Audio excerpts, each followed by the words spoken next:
Halika, pasok! Pasok, pasok! Ha? Ang kaguluhan to? May sabi sa inyo pwede kayong bumalik sa mamahay ko. Ha? Mapapatawad lang kita kung kapag iniwan mo ang anak ko at ang apo ko. Malis ka na, sige na. Bilisan mo na. Baka madatnang ka pa ng anak ko. May mangyari pa sa'yo. O baka mapatay ka pa. Kaya ng ginawa niyo sa anak ko. Wala naman ho akong kasalanan sa pagkamatay ng anak niyo eh. Huh? Siya ho itong sumugod sa teritoryo namin, may dala siyang baril. Siya ho yung unang naglabas ng baril. Naglabas ng baril? And ikaw? Parang mo naman na.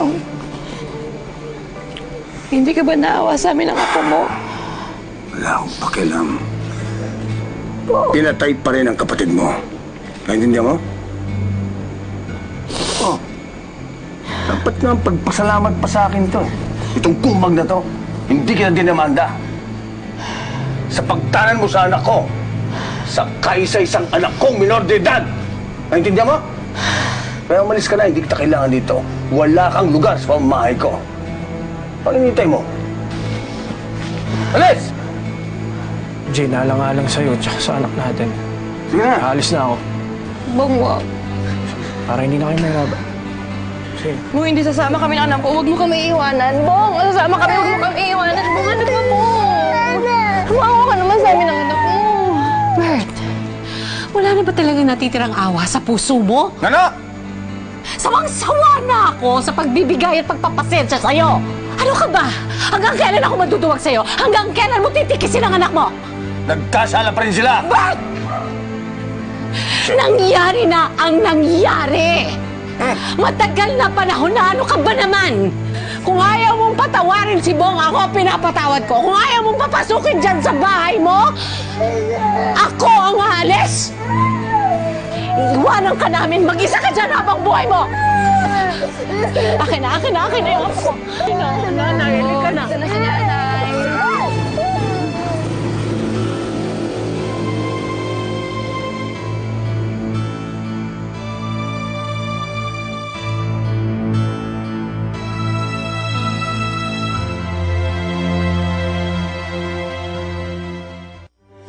Magpakailanman hindi magbabago.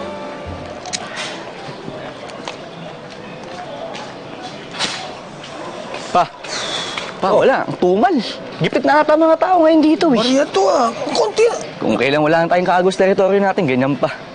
Bakit? Ano nangyari sa grupo ni Eddie? Eh, tumigil na rin sa pagsusugal. Pati pang hold up. Ha? Eh, bagong buhay na pa. So, wala nang nanirahan sa kanila yung apo niya. Aba, talaga ha? Pa. Hindi mo ba namimiss ang nanay? Alam mo, sila marunong umalis. Eh di kaya nilang bumalik, di ba? Pa, kilala kita. Kilala ko. Namimiss mo ang nanay.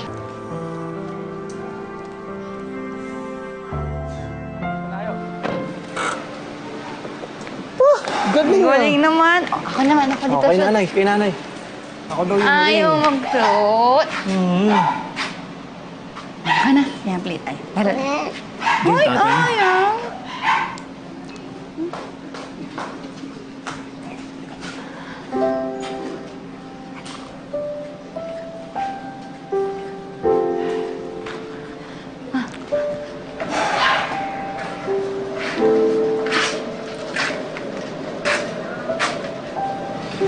Jo, mahirap pang nag-iisa. Balik ka na sa bahay natin. Paano anak mo? Paano ang apo mo? Paano si Bong? Kung hindi ko sila kasama, hindi ako uuwi. Eh, kaya naman, inahan mo naman ako. Yan ang kasunod nun eh. Alam mo naman ako, hindi ko kayang gawin ito. Hindi ko pinagawa talaga ito, di ba? Hindi madali para sa akin to. Pero, pasensya na kayo sa akin. Papasorry na ako. Patawarin niyo na ako. Jane, ako. Papa? Bong, Hindi ko ibibigay sa inyo yung anak ko. Kakamatayan ho muna tayo. Bong.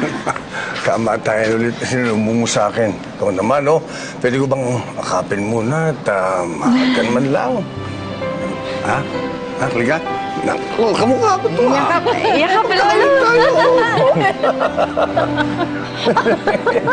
Alam mo, Bong? Alam mo, Bong? Jane, ha? Hindi nga ako naging mabuting ama at tatay. Pero susubukan ko. Gagawin ko lahat ang magagawa ko para maging mabuting lolo ako. Okay? At kayong dalawa, kailangan magpakasal na kayo sa lalong madaling panahon para maging legal lahat. Kasal. Oo! Sige lang. Gawa tayo ng paraan para makasal kayo. Kailangan at least kahit papano grande naman, no? Grande. At saka, tigilan natin ang bangayan, tawayan sa pamilya natin. Ha? Salamat to. At isa pa, Sige, Papa. ito ang kahuli-huli ang sabihin ko sa inyo na wala nang maging illegal sa pamilya nating lahat. Lahat puro legal. Legal, legal. Okay? Opo, Papa. Ha? Lolo!